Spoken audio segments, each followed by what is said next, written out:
Hello আমার প্রিয় পরিবার, তোমরা সকলে কেমন আছো? আশা করছি তোমরা সকলেই ভালো আছো। আর হ্যাঁ, আমিও ভালো আছি। তোমাদের ভালোবাসাতে আমিও এখন ভালো আছি। তো বন্ধুরা, তোমরা দূরে কাছে দেশ বিদেশ যে যেখান থেকে ভিডিওটা দেখছো, তোমাদেরকে আমার আন্তরিক ও শুভেচ্ছা ও অভিনন্দন। অনেক অনেক শুভেচ্ছা।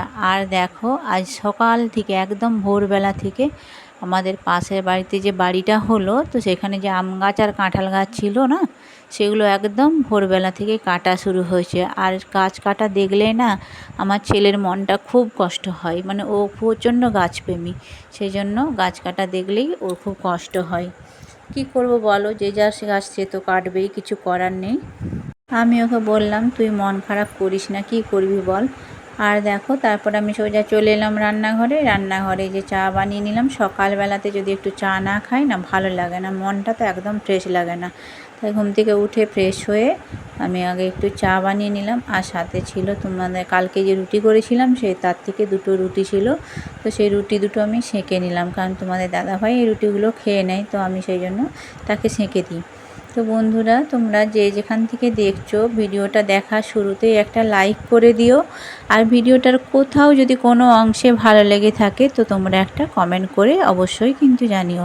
আর নতুন বন্ধুরা আমার সাবস্ক্রাইব করে আমার পাশে থেকো। আর যারা আমাকে এখনও অবধি সাবস্ক্রাইব করে দিয়েছো, তো তাদেরকে আমার তরফ থেকে অনেক অনেক ধন্যবাদ।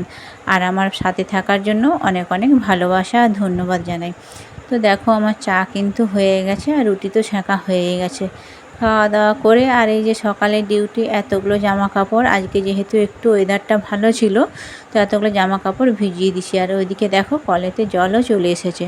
তো জলটা যখন এসেছে ভাবলাম কেচে ধুয়ে একদম মিলে দিই। তো কাচা ধোয়া করে আবার সবজি দাদা চলে এসেছিলো, সব একসাথে পরপর হচ্ছে। তো সবজি দাদার কাছে দেখো যে কিছু সবজি নিয়েছি, শুশনি শাক, ঘি করলা, টমেটো, শাক আর হচ্ছে বরবটি, এগুলোই নিয়েছিলাম, কুমড়ো। তো আজকে রান্না হচ্ছে যে মাছের ঝাল হচ্ছে, আর ঘি করলা ভাজা, শাক ভাজা, ডাল, এইটাই হবে আজকের মেনু। তো দেখতে পাচ্ছ দুটো গ্যাসে দুটো আমি বসিয়ে দিচ্ছি। আর আমি না দুটো গ্যাসে পটপট করে রান্না করতে খুব তাড়াতাড়ি পারি, মানে আমার দুটো হাতই আমি একসাথে কাটবো বাটবো এবং তার সাথে রান্না করে নেবো। রান্না করতে আমার মানে বিশেষ চাপ লাগে না, কিন্তু বাকি কাজগুলো একসাথে যখন সারতে হয় তখনই একটু সমস্যা হয়। আর শুশনি শাক মানেই তো জানো একটি একটি করে বাছা, আর এখন বর্ষাকালের শাক মানেই ভালো করে বেছে যদি না তুলি তো খেতেই মানে ভালো লাগবে না, মনে হবে যেন কিছু রয়ে গেল নাকি কিছু রয়ে গেল নাকি। সেই জন্যই শাকটা একটু ভালো করে বেছে তবেই আমি ধুয়ে নিই। আর প্রত্যেকেই এটা করে আমি জানি, কিন্তু শুশনি শাক তো তার সাথে আবার যদি কোনো পোকামাকড় থাকে, সেই কারণে একটু একটু করে বেছে পরিষ্কার করে আমি ধুয়ে নিচ্ছি। আর এদিকে দেখো মাছের ঝালের জন্য আমি জলও মশলাটা তো হয়ে গেছিলো, তো মাছের ঝালের জন্য আমি জল দিয়ে দিছি। আর এই যে শাকটা দেখো আমার কিন্তু প্রায় বাছা হয়ে এসছে, একটুখানি ছিল। তো একটি একটি করে বাছতে শুশনি শাক প্রচুর টাইম লাগে, সেই জন্য রান্নাগুলো বসিয়ে মানে একটা করে হচ্ছে আর আমি শাকটা একটু একটু করে বেছে নিচ্ছি। আর সব জানো তো আমার বাড়িতে কেউ নেই, তাহলে আমার একলা হাতেই সব কাজগুলোই কিন্তু আমাকে করতে হয়। তার সাথে ক্যামেরা ধরে ধরে একটা হাতে নিয়েও কাজ করতে ভীষণভাবেই প্রবলেম হয়। তার সত্ত্বেও কী করবো বলো, তো করতে তো হবেই। যেহেতু একটা পরিবারে এসেছি, চ্যানেল খুলেছি, তো সেখানে তো চিন্তাভাবনা যে কোনো উপায়ে আমাকে চিন্তা করতে হবে যে চ্যানেলটাকে টিকিয়ে রাখার। আর এই যে শাকগুলো দেখো কী সুন্দর করে ওরা তার মানে আঁটি বেঁধে দিচ্ছে, যেমন কলমি শাকের আঁটি বাঁধা থাকে না, সেইভাবেই কিন্তু শুশনি শাকেরও আঁটিটা বেঁধে দিছে। আর আমি কি জানো তো কলাটা নিই, কারণ কী বলো তো আমার ভীষণভাবে কোষ্ঠকাঠিন্যের ধাত, মানে মারাত্মক কোষ্ঠকাঠিন্যের ধাত। তো ডাক্তার সবসময় আমাকে বলেছে শাক সবজি খেতে আর কলা টলা খেতে। আমি না মাছ মাংস ডিম একদম পছন্দ করি না, মাংস তো খাই না, আর মাছটাও সপ্তাহে একদিন হলে ভালো, তার মধ্যে যদি শাক সবজি হয় তাহলে সেটা খেয়েই আমি উপকৃত থাকি, মানে আমার শরীরের দিকেও ভালো। আর আমার খেতেও একটু ভালো লাগে না, কারণ ছোটো থেকে আমি মাছ খেতাম না, আর সেই জিনিসটা এখন আবার ফিরে এসেছে, তো ওই জন্য আমার মাছ খেতে ভালো লাগে না। আজকে বোধহয় আমাদের বাড়িতে 6 দিন বাদে মাছ হচ্ছে। আর কদিন তো মানে ছেলের পরীক্ষার জন্য না মাছ টাছ করতেই পারিনি, এত সমস্যা হচ্ছিল। আর আমার ছেলের কাণ্ড দেখো, এই যে রান্না করতে করতে ঝমঝম করে বৃষ্টি চলে এসছে, সঙ্গে সঙ্গে ছুটে এসে এত কাপড় কেচেছিলাম তো সেগুলো আবার তুলতে হচ্ছে। আর আমার ছেলেকে দেখো বৃষ্টি পড়ছে মানে পরীক্ষা হয়ে গেছে, তো তার মজা লেগে গেছে, সে ভিজতে শুরু করেছে, সে জানে যে মা আর এখন বকবে না।